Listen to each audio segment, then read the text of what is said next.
खुदा ने जिसको बख्शी है मोहब्बत गौसे आज़म की, और खुदा ने जिसको बख्शी है मोहब्बत गौसे आज़म की, मोहब्बत गौसे आज़म की, तो उस पर हर घड़ी होती इनायत गौसे आज़म की, तो उस पर हर घड़ी होती इनायत गौसे आज़म की। हज़रात, सरकार गौसे पाक की मोहब्बत से हमें और आपको क्या मिलेगा? समाअत फरमाएं।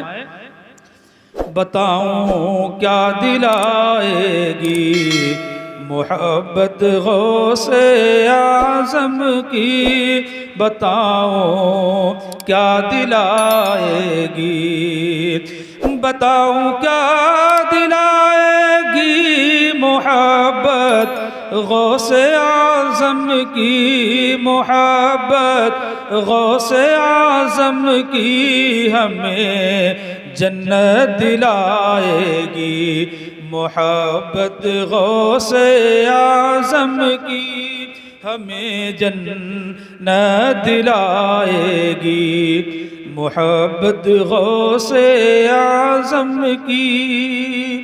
अक़ीदे का शेर समाअत फरमा लें कि नज़र आए न आए वो यहाँ तशरीफ़ लाएंगे।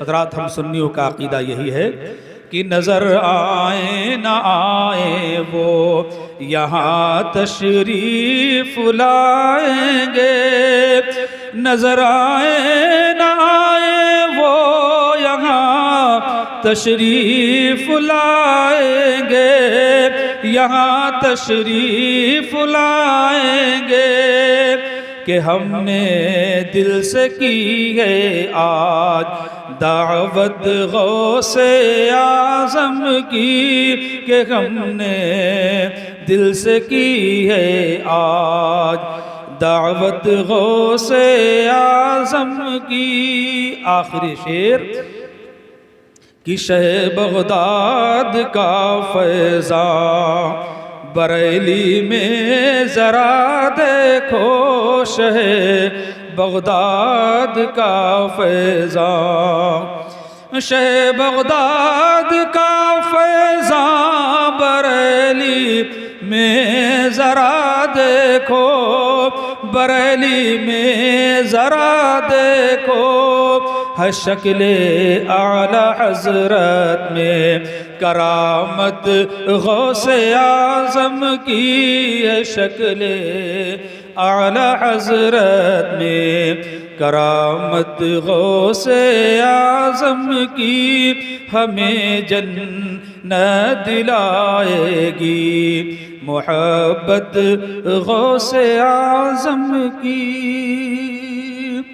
हज़रात, मैंने आयत करीमा तिलावत की। अल्लाह रब्बुल इज़्ज़त इरशाद फरमाता है, हज़रत ज़करिया अलैहिस्सलाम जब हज़रत मरियम के पास पहुँचे, उनके मेहराब में, उनके दरवाज़े में दाखिल हुए और उन्होंने वहाँ पर बेमौसम फल देखे।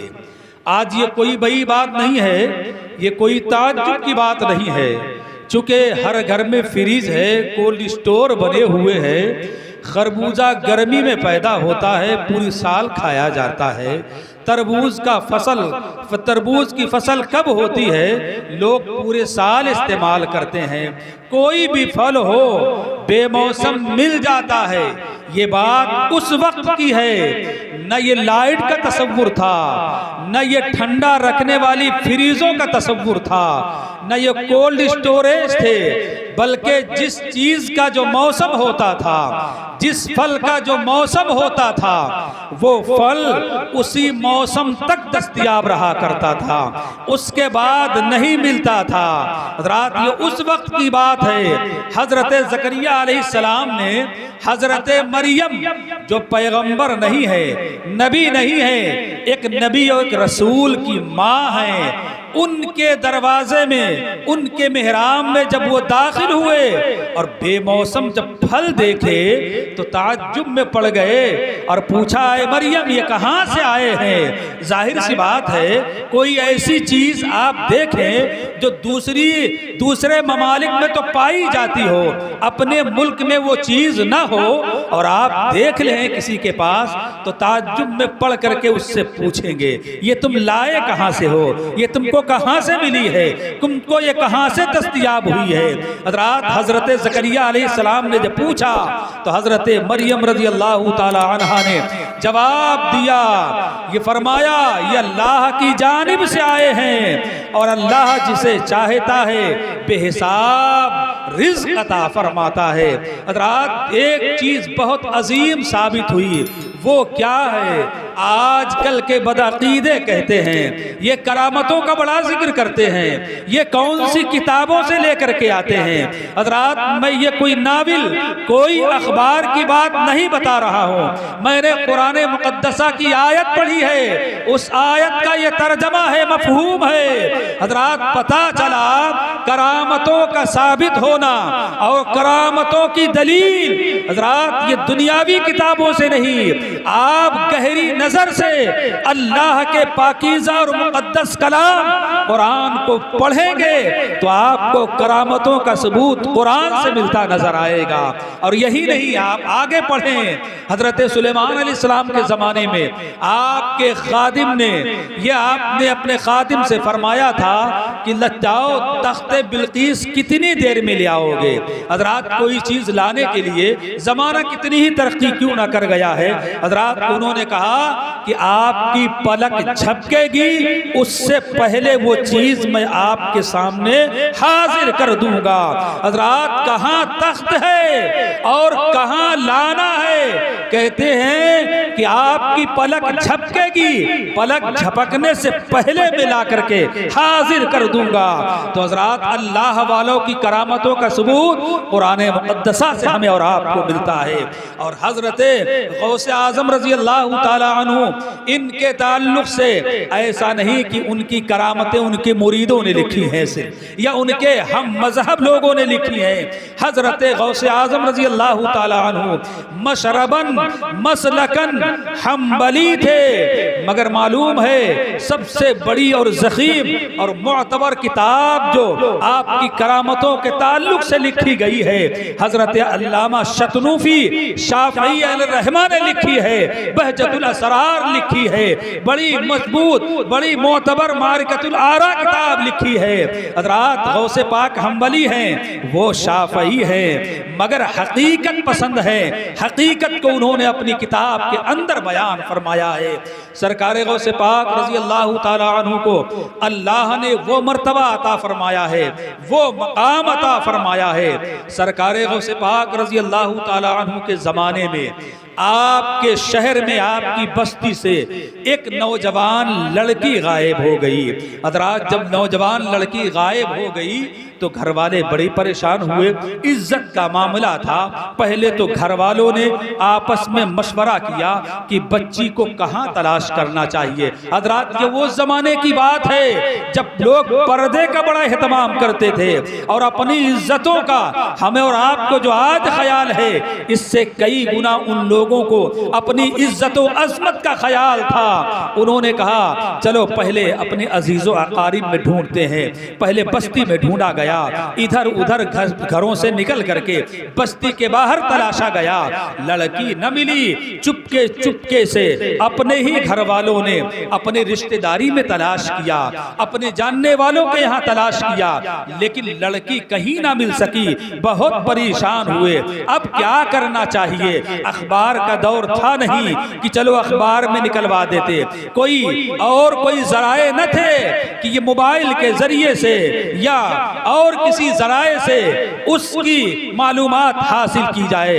हजरात, हर इंसान को कुछ अच्छे दोस्त हुआ करते थे, हर इंसान के कुछ अच्छे मिलने वाले भी होते हैं। उनके मिलने वालों में से एक बड़ा करीबी मिलने वाला था। उसने कहा तुम कहीं न जाओ, तुमने बड़ा तलाश लिया है, बस्ती में देख लिया है, रिश्तेदारी में देख लिया है, बिरादरी में देख लिया है, तुम अब कहीं न जाओ बल्कि गौसे पाक की बारगाह में चले जाओ।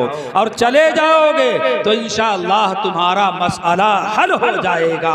हज़रात, पता चला जब कोई परेशानी आए, कोई मुश्किल घड़ी आए, मुसीबत सामने हो तो अल्लाह वालों से राबता करना चाहिए, अल्लाह वालों से वसीला मांगना चाहिए, उनके वसीले से काम हल होते हैं। उसने कहा बड़ी मेहनत की है, घर वाले ने कहा बड़ी मशक्कत की है, चलो बारगाहे गौसे आजम में चलते हैं। और क्या मुश्किल है, चलते हैं, अल्लाह के नेक बंदे हैं, अल्लाह के वली हैं, बड़ा शोहरा है उनका ज़माने में, बड़े बड़े उलमा आते हैं, बड़े बड़े औलिया आते हैं, न जाने कौन कौन आता है। हज़रात, वो चुप के गए और सोचते रहे कोई तन्हाई का मौका मिले तो बारगाहे गौसे आजम में हाजिर करूं, अपनी बात अर्ज करूं। ज़्यादा लोग बैठे होंगे तो हमारी बात दूसरे लोग भी सुन लेंगे। हज़रात, मौका पा करके तन्हाई में बारगाहे गौसे आजम में पहुंचता है, अर्ज करता है हुजूर, हुजूर करम फरमाए, करम फरमाए। कहा क्या हो गया है? कहा हुजूर हमारी 18 साल की नौ उम्र लड़की थी और वो शाम के वक्त असर के बाद नहा करके अपने बाल सुखाने के लिए मकान की छत पर चढ़ी, सीढ़ी से चढ़ते तो देखा और उसके बाद उतरते नहीं देखा है।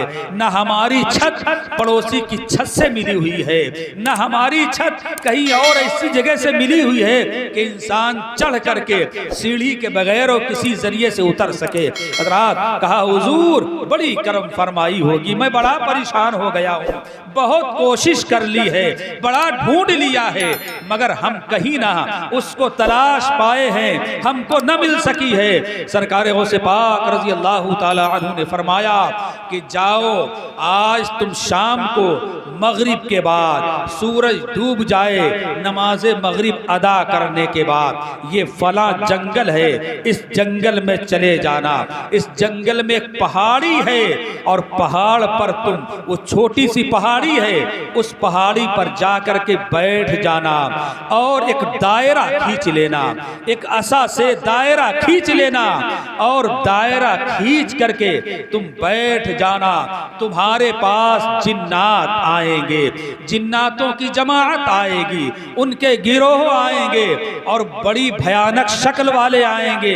तुम डरना नहीं, तुम घबराना नहीं और तुमको कोई नुकसान नहीं पहुंचा सकता है, तुम्हारे इस दायरे के अंदर कोई दाखिल नहीं हो सकता है। और कहा इसी तरह से रात गुजरती रहेगी, जब आधी रात गुजर जाएगी, आधी रात के बाद में जिन्नातों का बादशाह आएगा और जिन्नातों का बादशाह जब आएगा वो पूछेगा ए शख्स तुम किस लिए बैठे हो, क्या मतलब है, क्या मकसद है?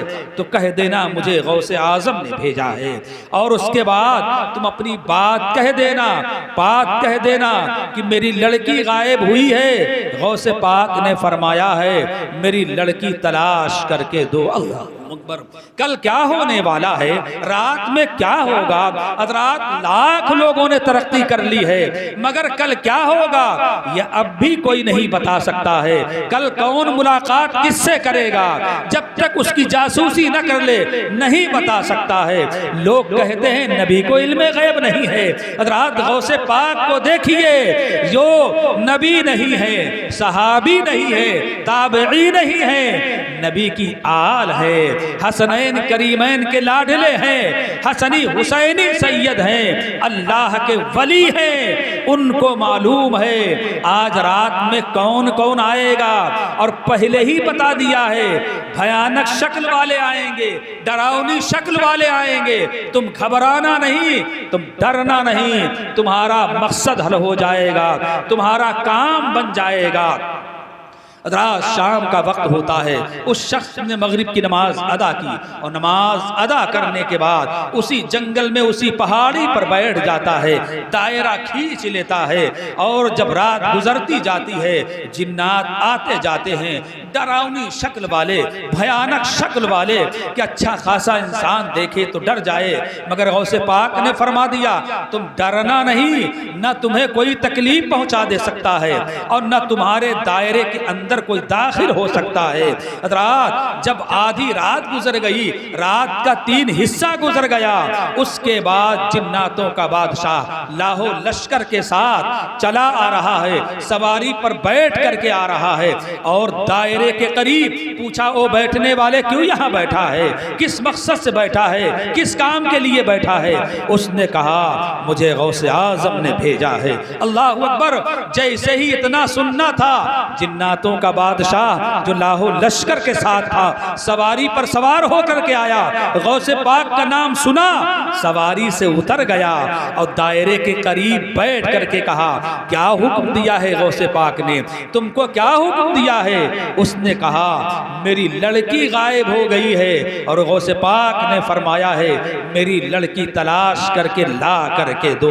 हज़रात इससे एक बात और साबित होती है, गुम होने वाली लड़की अभी जिंदा है, जिंदा न होती तो गौसे पाक ये ना फरमाते तुम मुझसे कहना गौसे पाक ने भेजा है, वो तुम्हारी लड़की तलाश करके ला करके देगा।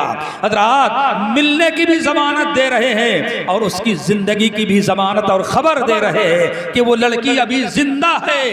रात जिन्नातों के बादशाह ने कहा कि पता लगाओ ये काम किसने किया है। जिन्नात फैले और जा करके चीन के एक इलाके में उस लड़की को जिन्नात उठा ले गया था, घर की छत से उठा ले गया।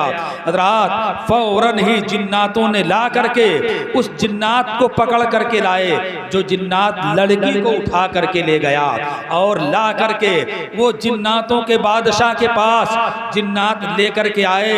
जिन्नातों के बादशाह ने कहा कि तुझमें इतनी हिम्मत कैसे हो गई, तुझने ये जसारत कैसे की है, गौसे पाक की बस्ती से तू लड़की उठा ले गया।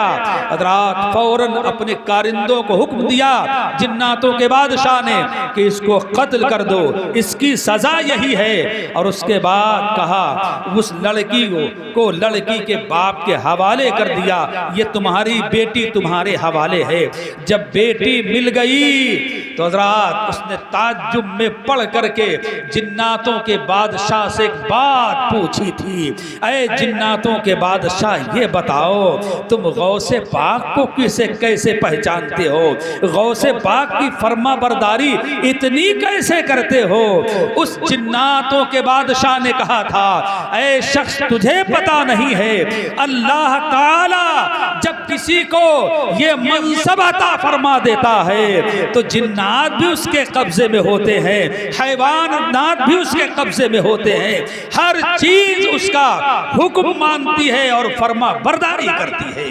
अल्लाह अकबर। पता चला कि हमें और आपको भी अपनी बच्चियों को, जो बच्चियां समझदार हो जाएं तो शाम को नहा करके नंगे सर बाहर नहीं निकलने देना चाहिए, चाहे वो छत हो या छत के या घर के बाहर का मामला हो।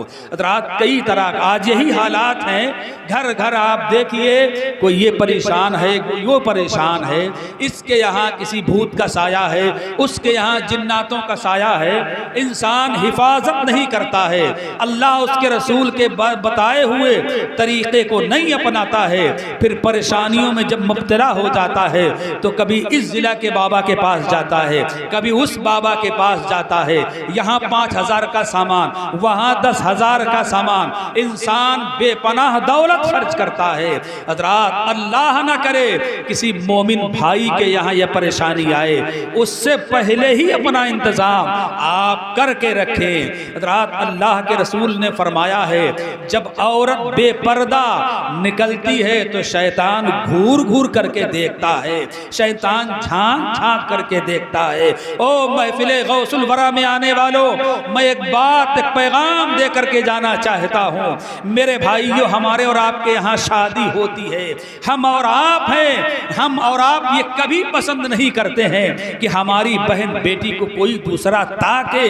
अगर पता चल जाए उसकी आंखें निकालने के लिए तैयार हो जाते हैं। मगर मेरे भाई, जब शादी का मौका आता है तो हम ही हैं जो अपनी बहन, अपनी बेटी, अपनी माओ को नंगे सर महफिल में लाते हैं और नंगे सर लाते हैं, तरह तरह की ज़ेबाइश व आराइश कर करके लाते हैं। हज़रात, हमारी और आपकी गैरत उस वक्त कहाँ चली जाती है? हम और आप मुसलमान हैं, अल्लाह ने हमें कानून अता फरमाया है।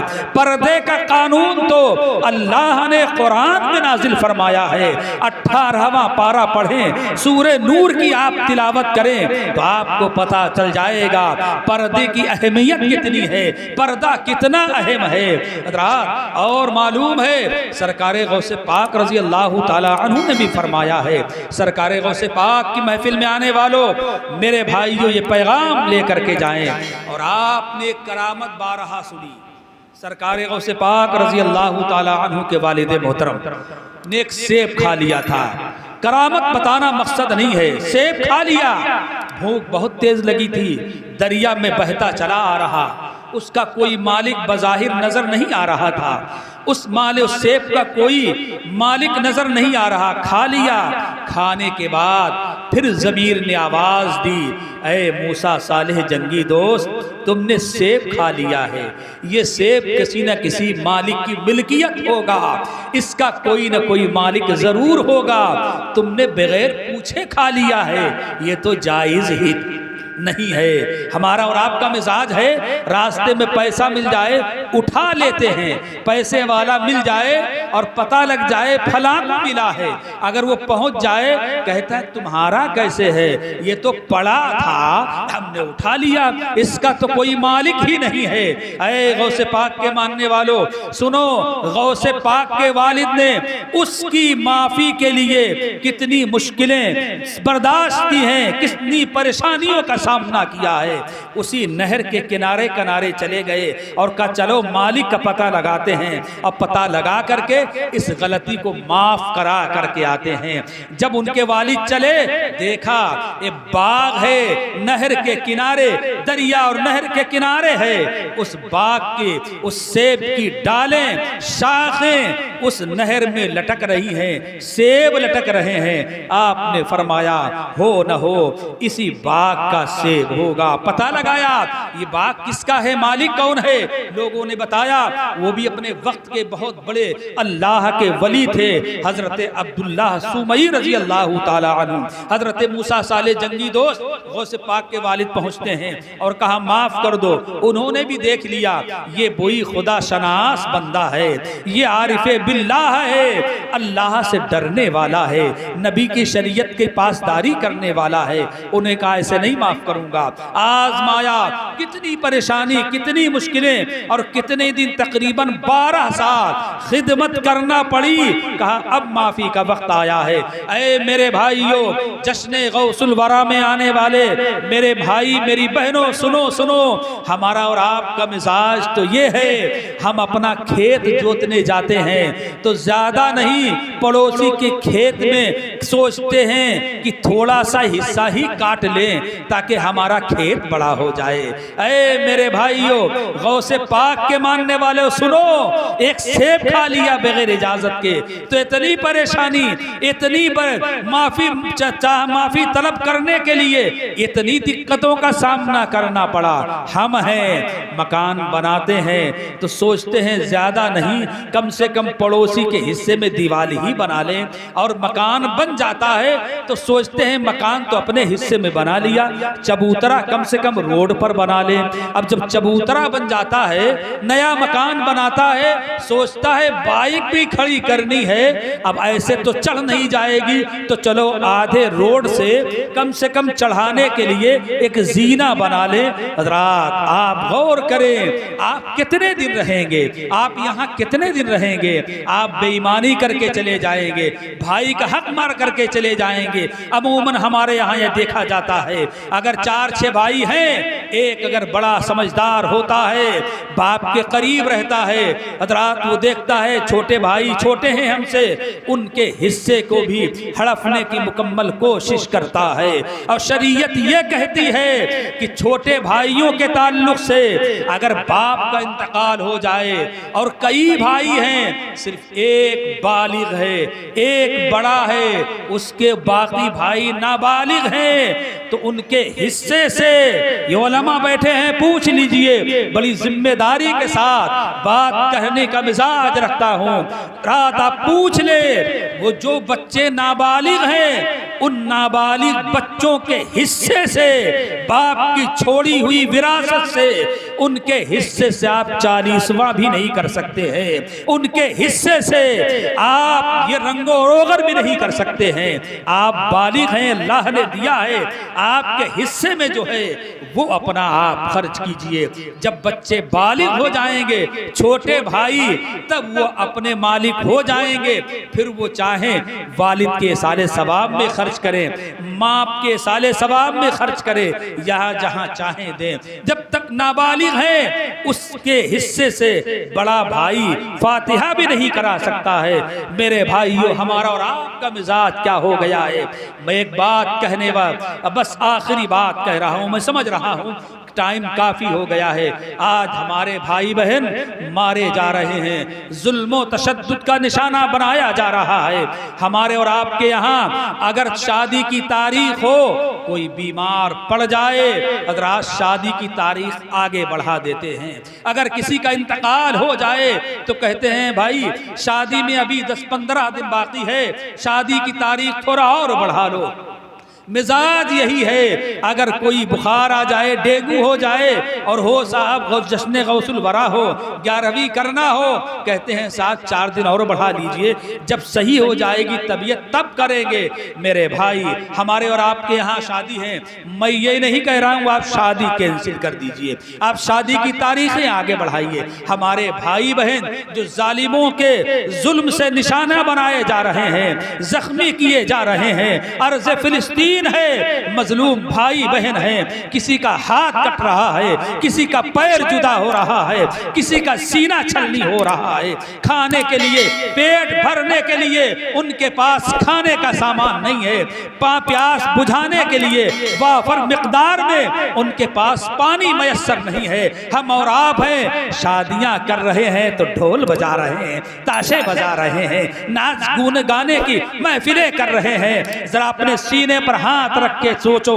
और बताओ, अगर हमारे यहाँ किसी का इंतकाल हो जाए, पड़ोसी अगर बैंड बाजा बजाए तो हज़रात लाठी लेकर के लड़ने को तैयार हो जाएंगे कि साहब हमारे अब्बा का जनाजा रखा है, तू ढोल बजा रहा है, तू बाजा बजा रहा है, तू खुशी मना रहा है, कितनी तकलीफ होगी।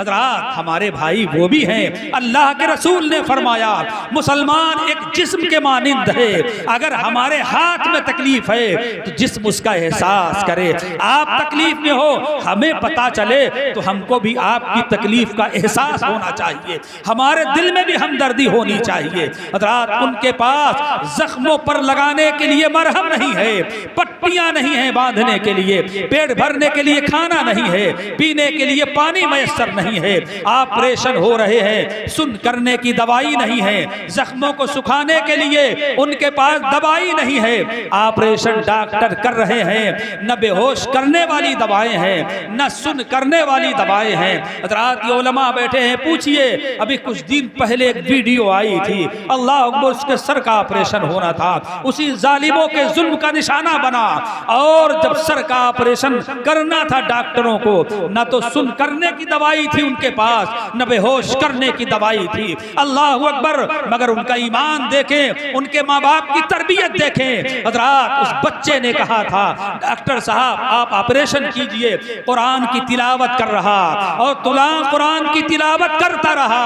डॉक्टर ऑपरेशन कर रहे हैं, दिमाग का ऑपरेशन कर रहे हैं, बच्चा तिलावत कर रहा है, ऑपरेशन मुकम्मल हो गया है, मगर बच्चा कुरान की तिलावत कर रहा है। हमारे और आपके यहाँ तो याद ही नहीं है, कुरान पढ़ाने का मिजाज ही नहीं है, नाच सिखाने का मिजाज ही नहीं है। हज़रात अल्लाह के यहाँ ये पूछताछ होगी, ये पूछा जाएगा कि तुमको बच्चे हमने दिए थे, बड़ी नेमत दी थी, पैदाइश पर लड्डू तो बहुत बांटे थे, बड़ी बड़ी हर तरह की बड़ी बड़ी खुशियाँ मनाई थी, बताओ तुमने अल्लाह उसके रसूल की मोहब्बत भी सिखाई थी, कुरान सिखाया था, ना तो मनक़बत नग़मे सिखाए थे। हज़रात पूछा जाएगा। अल्लाह अकबर। आप देखें उस बच्चे को, देखें उसके ईमान पर कुर्बान जाए, उसके हौसले पर कुर्बान जाए, उसकी हिम्मत पर कुर्बान जाए।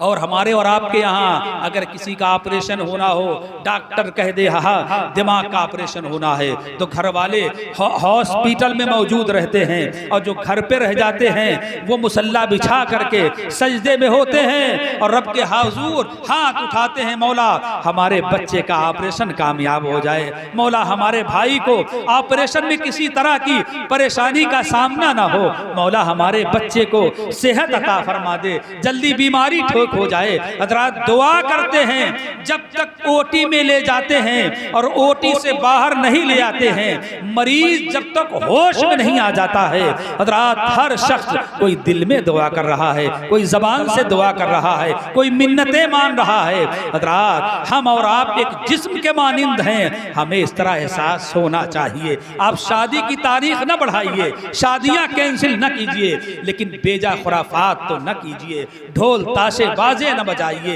ये वैसे ही भी हराम है। कुरान में अल्लाह ने इसे हराम करार दिया है, नबी ने हराम फरमाया है, गौसे पाक ने इसे मना फरमाया है, और बल्कि अल्लाह के घर की तरफ रुजू करें। आप अपनी पेशानी को रब के हुजूर झुकाएंगे, अल्लाह ताला इतना बुलंद कर देगा कि जमाना आपके कदमों में झुकने पर मजबूर हो जाएगा। ये कब होगा? जब पैदा करने वाले के सामने अपनी पेशानी आप झुकाएंगे। जो रब के सामने झुकता है, अल्लाह उसे इतना बुलंद करता है कि जमाना उसके सामने झुकने पर मजबूर हो जाता है। जश्न गौसुल वरा में आने वालों, मालूम है बेनमाजी के ताल्लुक से सरकार गौसे पाक फरमाते हैं, कहा कि हुजूर हमारे घर में बरकत नहीं होती है, बड़ा परेशान है, बहुत कमाते हैं मगर बरकत नहीं होती, सब चला जाता है। गौसे पाक ने फरमाया अपने दरवाजे पर, घर के दरवाजे पर पर्दा डाल दो। का बस हुजूर का ये कौन सा वजीफा है? आने वाला सोच रहा था कि गौसे पाक कोई नक्श दे देंगे, कोई तावीज़ बना देंगे, कोई पढ़ने का वजीफा बता देंगे, पानी में दम कर देंगे, कुछ तो बताएंगे। गौसे पाक ने फरमाया अपने घर पे अपने दरवाजे पर एक पर्दा डाल लेना। का हुजूर इससे क्या होगा? सरकार गौसे पाक फरमाते हैं तुम्हारे दरवाजे से बेनमाजी गुजरते हैं, उनकी नहूसत की वजह से तुम्हारे घर की बरकतें चली जाती हैं। अल्लाह अकबर। बेनमाजी दरवाजे से गुजर जाए तो दूसरे की घर की बरकत ले जाए, और जिस घर में बेनमाजी होगा उसकी बरकत कहाँ आएगी? उसके यहाँ नहूसत का क्या हाल होगा? और मालूम है सरकार को से पाक फरमाते हैं बेनमाजी को मुसलमानों के कब्रिस्तान में दफन मत करो, इसलिए कि उस पर जब अजाब होगा, पड़ोसी के घर में आग लगेगी तो लपट तुम्हारे यहाँ भी आएगी, तकलीफ तुम्हें भी पहुँचेगी।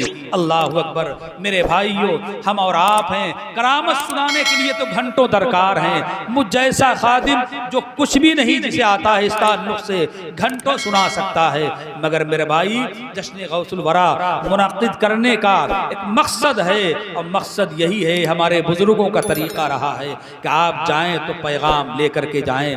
आज से अहद करें कि हम इंशाअल्लाह 5 वक्त की नमाज पाबंदी से अदा करेंगे।